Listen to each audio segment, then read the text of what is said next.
अमरावती में मौजूद हूँ। नवनीत राणा से इस मसले पर कैसे बातचीत नहीं हो सकती है, हमने पूछा उनसे, क्योंकि वो पिछली बार जो चुनाव लड़ी थी हार गई थी 18,000 वोटों से।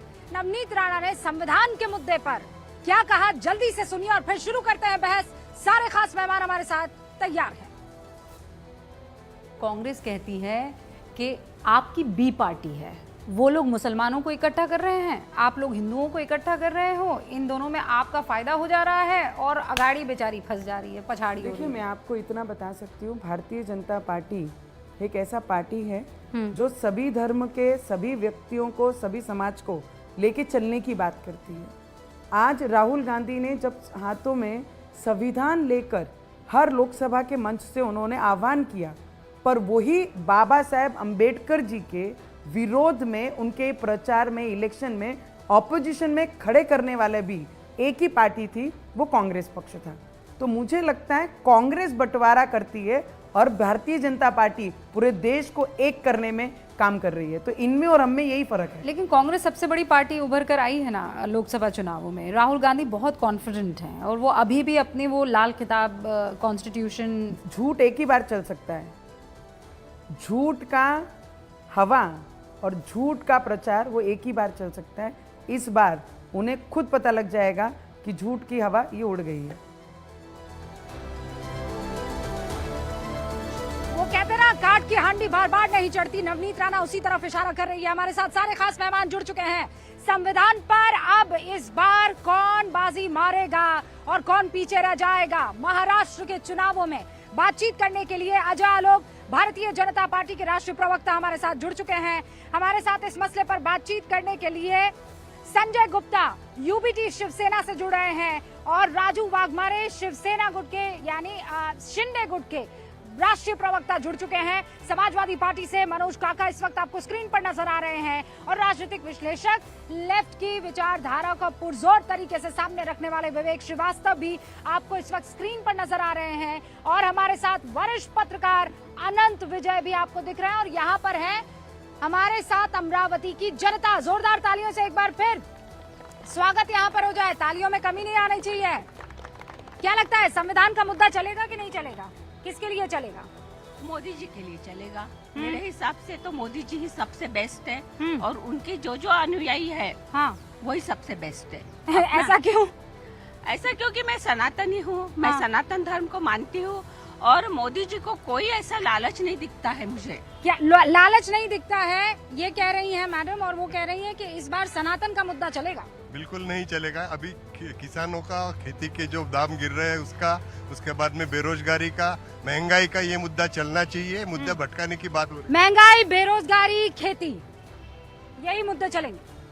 इलेक्शन के अंदर आने के बाद में ये मुद्दे आम तौर पे देखे जाते हैं। बेरोजगारी का मुद्दा, इंडस्ट्री का मुद्दा, पब्लिक के अंदर जो भी नाराजगी है थोड़ी बहुत, ये मुद्दे को लेकर है। इसलिए सत्तारूढ़ पार्टी जो भी है उसने पब्लिक के अंदर ये जो बेरोजगारी का जो मुद्दा है इसके तरफ प्रायोरिटी में ध्यान देना चाहिए, ऐसा मुझे लगता है। इस वक्त सरकार कैसा काम कर रही है? अभी ठीक ठाक हो रहा है, लेकिन जिस टाइप से राजकारण की जो दशा हो रही है देखने में बड़ा दुख होता है कि अलग अलग पार्टियां, अलग अलग विभाजन होते चले जा रहा है। ये समझ में नहीं आता कि राजकारण किस मोड़ पे जाएगा। मतलब पार्टियां टूट रही है, ये बहुत बड़ा मुद्दा है।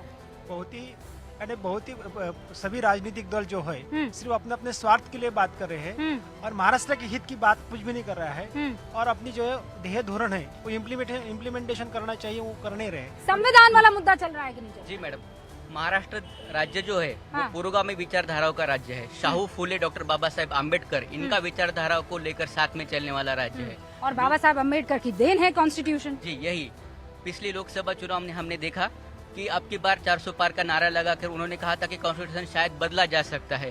ये शायद अपभ्रंश हो सकता है या फिर कोई कॉन्स्पिरेसी भी हो सकती है। कॉन्स्पिरेसी, आपको लगता है कॉन्स्पिरेसी थी? मतलब हर बार ये नहीं चल सकता है, काट की हांडी। ये अभी जो इन्होंने मुद्दा उठाया कि कॉन्स्टिट्यूशन में कोरा पन्ना, या तो फडणवीस साहब ने बताया कि लाल कॉन्स्टिट्यूशन, ये सब गलत है। ये असल में जो मुद्दे उस पर से ध्यान बताने के लिए इन्होंने कर रही है। हाँ, लेकिन राहुल गांधी तो दिखा ही रहे हैं ना, कॉन्स्टिट्यूशन की प्रतियां लहरा ही रहे हैं ना। तो कॉन्स्टिट्यूशन से चलने के लिए कोई भी किताब में पहला पन्ना हमेशा कोरा रहता है। पहला, हाँ, सांकेतिक रूप से। मुझे लगता है कि महायुति फिर से सत्ता में आने के लिए दो प्लेटफॉर्म पर अलग अलग लड़ रही है। हाँ। केंद्र के नेता पोलराइजेशन करना चाहते हैं। हाँ। तो राज्य के नेता विकास की बात कर रहे हैं। हाँ। मोदी जी कहते हैं एक है तो सेफ है। हाँ। योगी जी कहते हैं बटेंगे तो कटेंगे। हाँ। अमित शाह कहते हैं कि एक रहना होगा तभी हम उनसे निपट पाएंगे। हाँ। राज्य का कोई नेता, फिर वो देवेंद्र फडणवीस हो या शेलार हो या जितने तावड़े हो, इनके कोई भी नेता राज्य के पोलराइजेशन नहीं कर रहे हैं। मुझे लगता है व्यक्तिगत ये पोलराइजेशन हुआ क्या? बटेंगे तो कटेंगे। सही है, बटेंगे तो कटेंगे। ऑफ कोर्स अब तक अपन देखते आए हैं, सालों साल से देखते आए हैं। अगर हम हिंदू बटेंगे तो ऑफ कोर्स कटेंगे। हिंदू बटेंगे तो ऑफ कोर्स कटेंगे भाई। नहीं, मैंने कहा ना कि चुनाव आते से ये मुद्दा क्यों आता है। 5 साल कहाँ जाते हैं फिर हिंदू बटेंगे तो कटेंगे। हाँ, 5 साल कहाँ जाते हैं, कटेंगे तो बटेंगे, कहाँ जाते हैं 5 साल? विदेश में जाके वसुधैव कुटुंबी की बात करते हैं और यहाँ पे अलग अलग दो धर्म की झगड़ा पोलराइजेशन करने की बात करते हैं, तो उन्हें सोचना चाहिए। क्या ये झगड़ा है? झगड़ा है। मोदी जी को यहाँ पर कुछ विकास करना नहीं है, तोड़ो फोड़ो की राजनीति करना है, लोगों को लड़ाना है। आपको भी यही लग रहा है? आपने तो संविधान से इस कार्यक्रम की शुरुआत की है। संविधान पर ही ये देश चलता है, संविधान ही इस देश की आत्मा है। भारत रत्न डॉक्टर बाबा साहब अम्बेडकर ने जब इस देश को संविधान अर्पित किया था 25 नवंबर 1949 में, जब उन्होंने कहा था कि ये संविधान भले कितना भी अच्छा हो, लेकिन इसको चलाने वाले अगर गलत लोगों के हाथ में जाएगा तो ये संविधान कुछ तो गलत लोगों के हाथ में संविधान आपको लगता है? संविधान सभी जो राजनीति के जो लोग हैं, संविधान अपनी अपनी तरह से उसको इस्तेमाल कर रहे हैं। अच्छा, अपनी अपनी तरीके से इस्तेमाल कर रहे हैं। अब मैं डिबेट की शुरुआत कर रही हूँ। अजय आलोक, आपने यहाँ के लोगों की बातें सुनी है। संविधान के मसले पर अलग अलग पार्टियां अपने हिसाब से चल रही है, लेकिन आप हो गए आक्रामक। ऐसा लग रहा है लोकसभा चुनाव का बदला ले रहे हैं। 400 पार का नारा आपका पूरा नहीं हो पाया था, वो इसी वजह से क्योंकि संविधान को ये लोग खत्म कर देंगे वाला नैरेटिव चल निकला था। सबसे पहले वहां पे बैठे हुए आपके तमाम दर्शकों को मेरी तरफ से बहुत बहुत बधाइयां। छठ पर्व खत्म हुआ, राष्ट्र में भी लोग काफी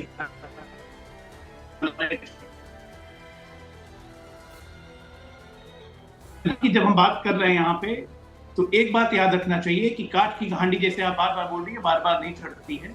और संविधान कौन खत्म कर रहा है? अजय जी, आप बोलते रहिएगा, मैं आपको इनफैक्ट सुन नहीं पा रही हूँ, लेकिन आप अपनी बात जारी रखिएगा।